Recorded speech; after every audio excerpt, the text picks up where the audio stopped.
Marcos nunca imaginó que tocar fondo doliera tanto, porque no fue una caída repentina sino lenta y cruel, como una gota constante que desgasta la piedra. Y cada día que pasaba trabajando como asistente en la fundación de su madre, sin privilegios, sin revelar su apellido, sin trato especial, era un espejo que le devolvía la imagen del hombre que había sido y del que había decidido ser cuando la ambición le nubló el alma, pues Rosa había sido clara desde el primer día, no habría atajos, ¿no?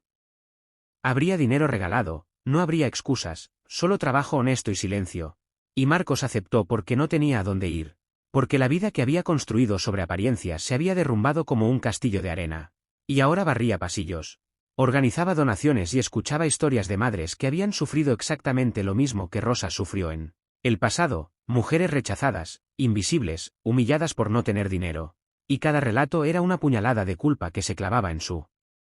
conciencia, recordándole cada llamada ignorada, cada mensaje eliminado, cada vez que eligió el orgullo antes que el amor, y mientras tanto Rosa lo observaba desde lejos, sin dureza pero sin indulgencia, porque aunque su corazón de madre quería abrazarlo y decirle que todo estaba bien, sabía que hacerlo demasiado pronto le robaría la lección que la vida se había encargado de enseñarle. Y así pasaron los meses, Marcos adelgazó, sus manos se endurecieron con el trabajo, aprendió a escuchar sin interrumpir, a ayudar sin esperar reconocimiento, a agradecer lo poco, y una noche, al ordenar archivos antiguos de la fundación, encontró una caja con fotos viejas, entre ellas una imagen de su infancia, él y su madre sonriendo frente a una casa humilde. Y fue entonces cuando rompió a llorar como nunca antes, porque entendió que la pobreza nunca fue el problema, que el verdadero vacío siempre estuvo dentro de él, y al día siguiente buscó a Rosa, no para pedirle dinero ni perdón, sino para agradecerle por no haberlo abandonado incluso cuando él la había borrado de su vida, y Rosa, con los ojos llenos de lágrimas contenidas, le dijo que el amor verdadero no se grita ni se exige, se demuestra con acciones, y que si realmente quería redimirse, debía empezar por ser útil para otros, no para ella, y ese día Marcos fue enviado a representar a la fundación en un barrio marginal, donde ayudó a reconstruir una escuela destruida por una tormenta, y allí, cubierto de polvo y sudor, vio en los ojos de los niños la misma esperanza que una vez tuvo cuando su madre lo abrazaba después de jornadas interminables de trabajo. Y algo dentro de él cambió para siempre. Porque comprendió que la riqueza no está en lo que se acumula sino en lo que se da, y con el tiempo, sin anuncios ni titulares, Marcos se convirtió en uno de los pilares silenciosos de la fundación, no como el hijo de la millonaria, sino como un hombre que aprendió tarde, pero aprendió de verdad, y cuando finalmente Rosa decidió presentarlo públicamente como su hijo, no fue un acto de orgullo sino de cierre, de sanación. Y Marcos habló ante cientos de personas confesando su error, su vergüenza pasada, su ceguera moral. Y su mensaje se volvió viral porque era real, porque nacía del arrepentimiento auténtico. Y ese día Rosa supo que había perdonado, no porque él lo mereciera, sino porque ambos habían crecido. Y porque a veces la mayor victoria no es volverse millonario, sino recuperar. Marcos siempre había sentido vergüenza de su madre desde que era adolescente, no porque ella fuera mala, ni fría, ni ausente, sino porque era pobre, dolorosamente pobre, de esas personas que cuentan las monedas antes de subir al autobús, que reutilizan la ropa hasta que pierde el color, que sonríen incluso cuando el estómago duele de hambre. Y Rosa, su madre, era exactamente eso, una mujer humilde que limpiaba casas ajenas desde el amanecer hasta la noche, con las manos agrietadas por el cloro, la espalda vencida por los años y el corazón lleno de amor por un hijo que jamás se lo devolvió, pues Marcos creció escuchando burlas en la escuela, viendo cómo otros niños eran recogidos en autos brillantes mientras él caminaba a casa, y poco a poco esa vergüenza se convirtió en rabia silenciosa, luego en desprecio, hasta que el día que entró a la universidad decidió que ya no quería verla más, que no quería que lo visitara con su ropa gastada ni que preguntara por él frente a sus amigos, y así, sin gritos ni lágrimas, simplemente dejó de llamarla, dejó de responder sus mensajes, cambió de número, se mudó. Y cuando Rosa finalmente logró encontrarlo años después para decirle que estaba enferma y necesitaba ayuda, él la miró con frialdad y le dijo palabras que la destrozaron por dentro: no quiero que vuelvas a buscarme. Me avergüenzas, siempre fuiste una carga. Y Rosa se fue en silencio, sin reproches, sin maldiciones, solo con los ojos húmedos y la dignidad intacta, y durante años nadie supo de ella, mientras Marcos prosperaba.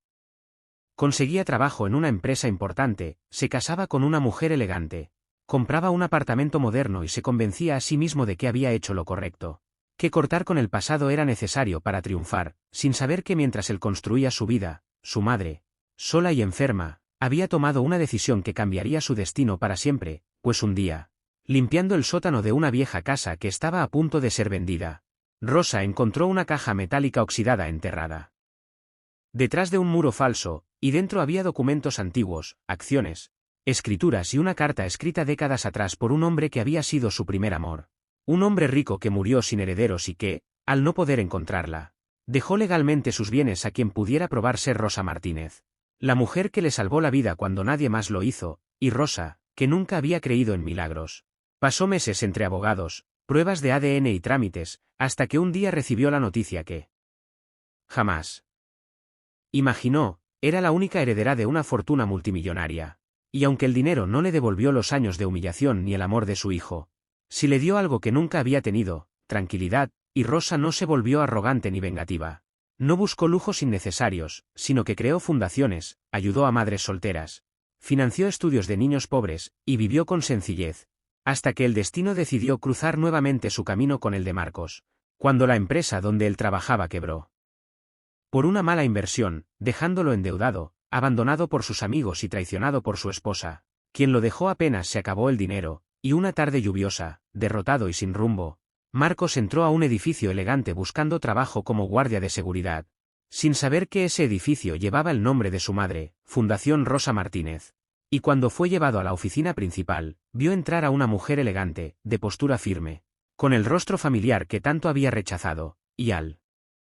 reconocerla, el mundo se le cayó encima, porque ahí estaba ella, su madre, no como la mujer pobre que él había despreciado, sino como una empresaria respetada, una millonaria admirada por todos, y Marcos cayó de rodillas llorando, pidiendo perdón, diciendo que se había equivocado, que la vida lo había castigado, y Rosa lo escuchó en silencio, sin odio, sin rencor, y finalmente le dijo con voz suave pero firme que el perdón no se compra con lágrimas ni se merece solo cuando el mundo se derrumba.